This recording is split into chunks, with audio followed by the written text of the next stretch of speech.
L for Life by Hanan Habashi.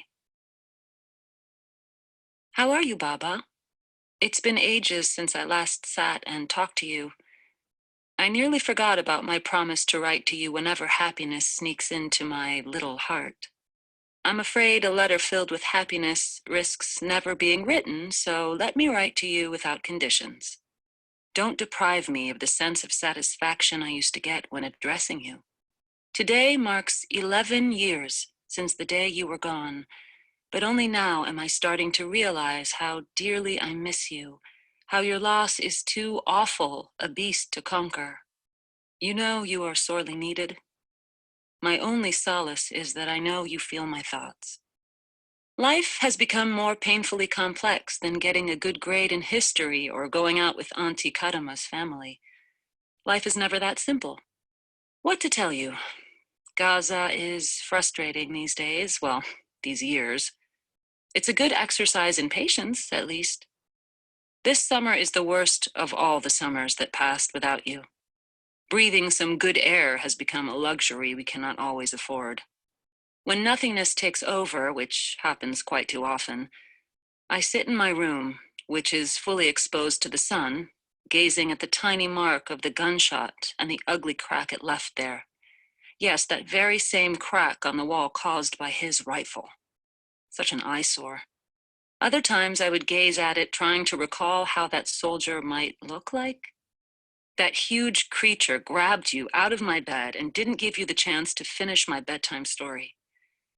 I cannot remember anything but his dusty black boots and the frightening rifle. So many times I tried to imagine how he would look like and always ended up believing he is no more than a faceless monster. Maybe I have gone too far thinking of him, of his life, of his family, of his wife whom he loves, of his smart kid who can get a good grade in math, of him laughing and crying.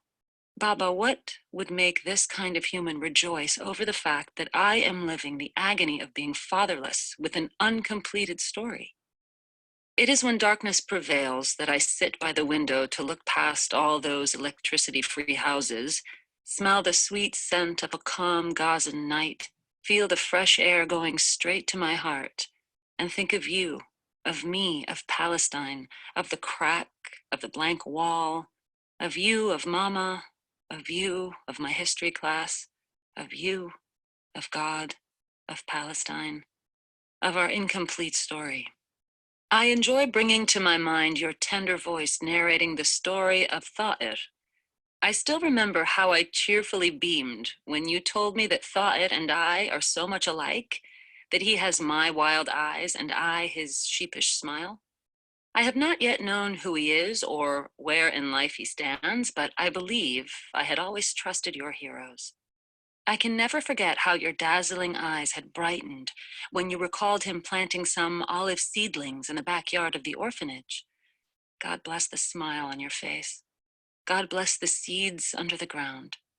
I can never forget how you looked me in the eyes and said, "He is a boy who lost his whole family to death but never lost faith in life. I want you to be as strong."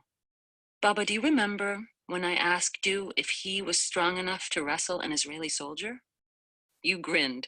You always did, but you didn't answer me. You wanted me to figure things out on my own. You told me he was only 12 years old when one of the orphanage girls, Emma, started trembling, hallucinating, and sweating, but nobody there had the guts to break the military curfew, to die. Tha'ir, however, did go out to bring a doctor for Emma, and then hell on earth, Baba. And then you were no more. I don't remember when exactly I started caring about completing Tha'ir's story, but whenever I ventured to think of giving it a proper ending, I would get tired, and the weight in my head would grow heavier. I could not do it on my own. I thought I had to think twice, once for me and once for you. I have tried my best, Baba. Doing so was not easy nonetheless. Of all the people around me, you know best that it takes two to complete a story. It always does. I hated the fact that I might have been driven by curiosity and the sheer love of endings. Tha'ed is just another you in my life, just like your photo that stands above the repugnant crack, and your kafiyeh, whose rich black was worn out to a glorious gray. They are all living parts of you. I had to believe that it is the fear of losing yet more of my father that pushed me there. Once I thought of your soulmate, Mama. I thought you must have talked to her about Tha'ed.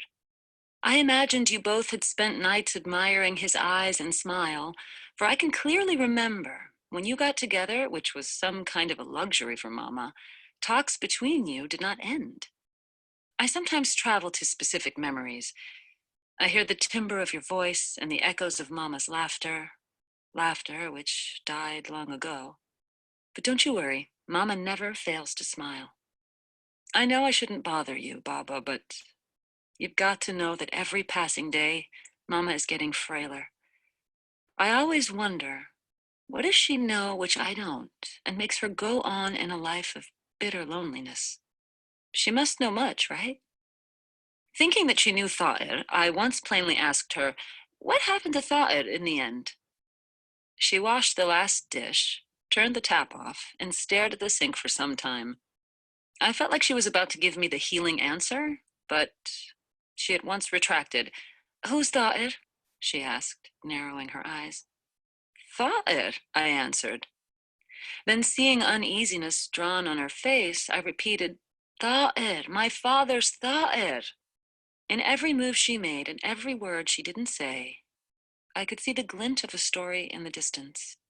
She used her silence to shield the chaos I spotted in her eyes.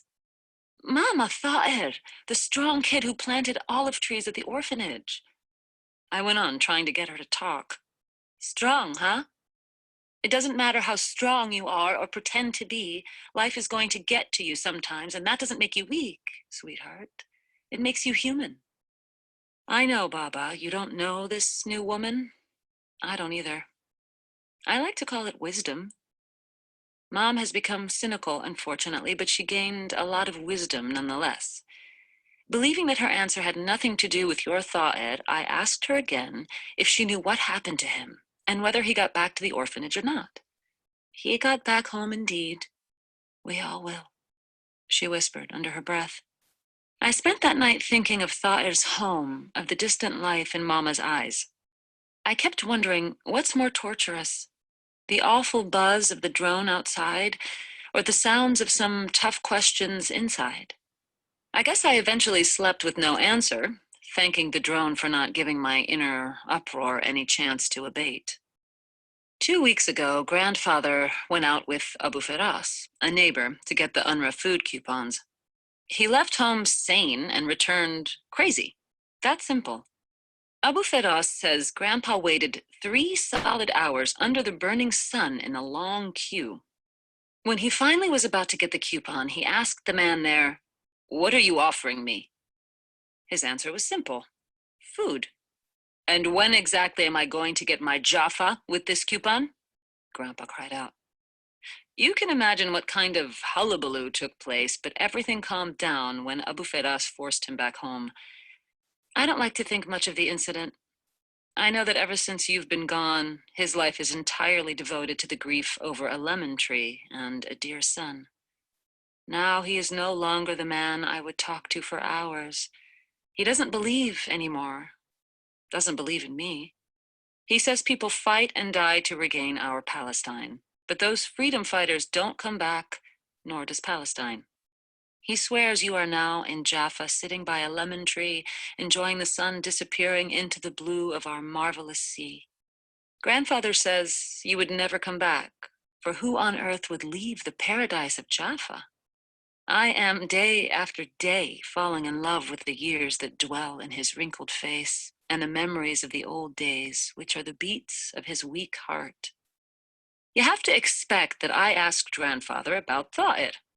He immediately replied, Tha'ed refused to share a breath with this dirty world. He chose to grow up somewhere else. Don't give me that ridiculous face. Yes, dead people do grow up, but don't you ever believe that they grow older. The answer was even more confusing than Mama's. I don't believe you. Tha'id could have never considered death as an option. And what about Amal? Was he selfish enough to leave her to die? I cried. Who is Amal? Grandpa asked with no sense of concern. For some reason, I felt relieved. I smiled and answered, my grown-up friend. You should meet her sometime. I told him I intended to visit Auntie Karama the next day and asked if he would like to come. He said he could no longer tolerate children and full houses. I couldn't care less. I kissed his forehead. It smelled like the fragrance of lemon blossoms. I felt like he planted a lemon orchard in his cavernous wrinkles. Baba, how could he dare say Tha'id was dead? He himself couldn't believe it. I celebrated every new moment added to Tha'ir's life. I had to be thankful for my faith, for you have to make that leap of faith if you ever want to heal. Years may be the length of one's life, but faith is undoubtedly the width. The next day, I woke up really early. I, for my very first time, watched the sunrise. With the dimmed light around me, the world looked just like how I felt. And that was when I looked deep, deep down and started to break apart. Not because I wanted to, but because I couldn't stop. I started to wonder if the things I am living for are worth dying for. I started to think of everything I had in life. Although I have lots of things, they never seemed to be necessary. Every time I think I had it the way I really fancy, it twists and turns and slips away. I didn't feel your soul around. Though I tried to dream you closer, it stayed away, just like before. I knew it was all about Tha'id. I was afraid that I would fall asleep again knowing that he'll always be the story with no ending. I knew that you were just a story away. A story away. Because I could no longer wait to know what happened to Tha'id, I spared the sun 2 hours to take its favorite place in that awe-inspiring sky. The weather had not yet decided its attitude. The cool air was deceiving, so I put your glorious keffiyeh around my neck and I unwaveringly went out. I trusted life that day. Grandfather might think that's naive, but you wouldn't, I believe. Life is one of the few that is trustworthy. They say to find something, anything, a great truth or a lost pair of glasses, you must first believe there will be some advantage in finding it. And what an advantage, Baba! When I finally reached Auntie Karama's house, I knocked on the door impatiently. I waited more than 10 minutes outside. Nobody answered my continuous knocks. I was about to return home when Auntie opened the door. She was asleep. How could she sleep while I didn't know where Tha'ir's story ends? She welcomed me inside and excused me to change her clothes. Please don't, I hastily replied to her apology. She raised her eyebrows, turned pale, and said, What's the matter with you? Something wrong must have happened to your grandfather, or what on earth could bring you this early when you haven't visited me in months? Oh, God, what happened to him? I had to calm her down and drive away her worries. It's Tha'id who brought me this early, I said. Yes, Baba, I asked Auntie Karama. I had to, for I knew she was your closest friend, ever since you were a little kid who couldn't spell Palestine. She always prides herself on the fact that she taught you to spell it just right. You would always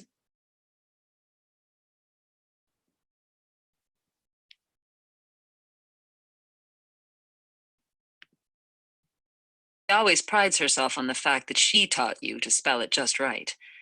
You had always believed in its bigness. P for passion, A for aspiration, L for life, E for existence, S for sanity, T for trust, I for you, N for nation, E for exaltation. And then you wrote it just right. You wrote it everywhere you could, on walls, on tables. You carved the stunning letters into trees and ended up with them engraved in your heart. What about Tha'id? She bluntly answered my direct question. Hope found its way back to my heart to congratulate me on the fact that Auntie did know Tha'id.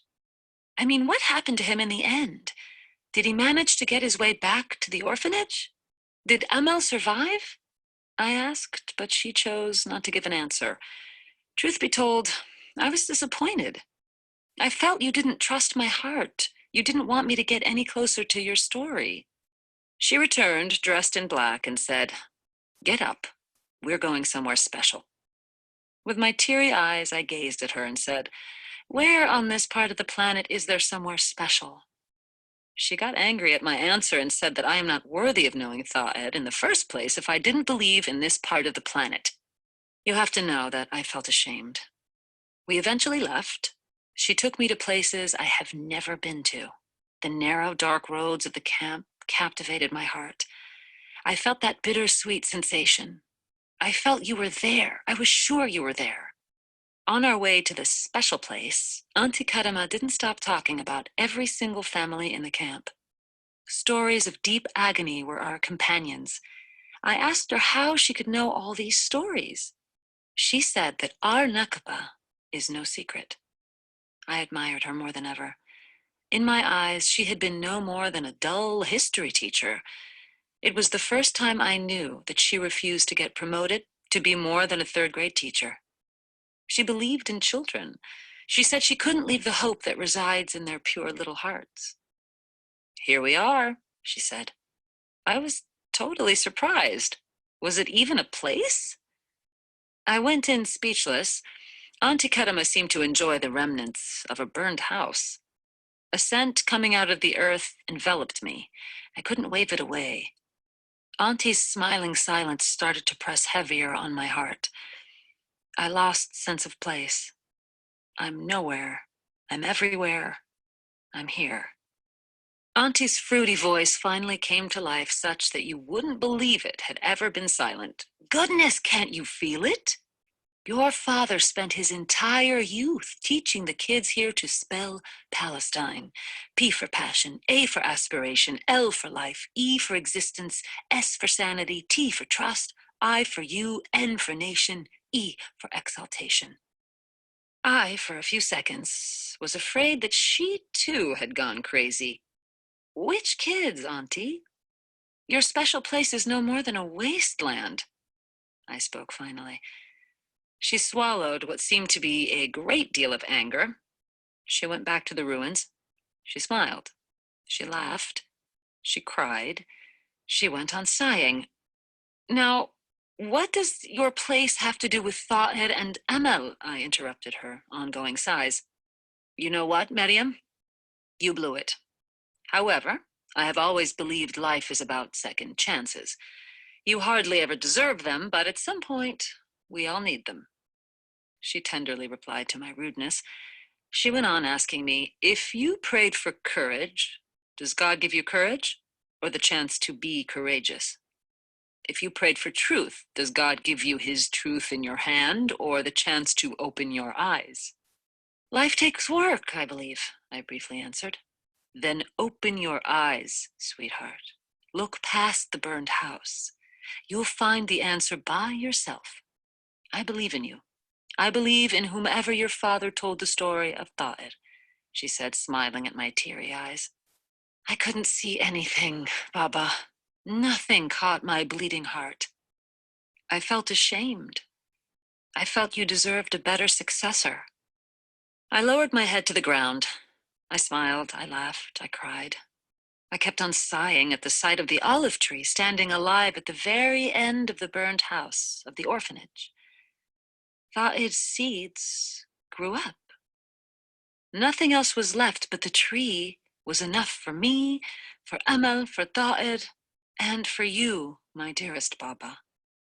It is when darkness prevails that I sit by the window to look past all those electricity-free houses, smell the sweet scent of a calm Gazan night, feel the fresh air going straight to my heart, and think of you, of me, of Palestine, of the orphanage, of the olive tree, of you, of Amal, of Mama, of you, of my history class, of Auntie Karama, of you, of God, of Palestine, of Tha'ir's story.